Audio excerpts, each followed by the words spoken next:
have made a one-of-a-kind train. This is a Lionel Lines 2055 that I have made into this old Soviet train.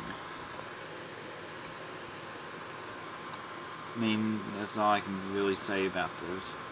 Oh yeah, it's a piece of junk. It is missing the wheel. It's missing part of the motor.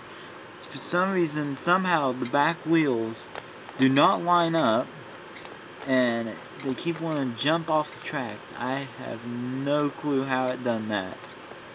Oh yeah, at least I can say I got a Soviet model train. That does not work.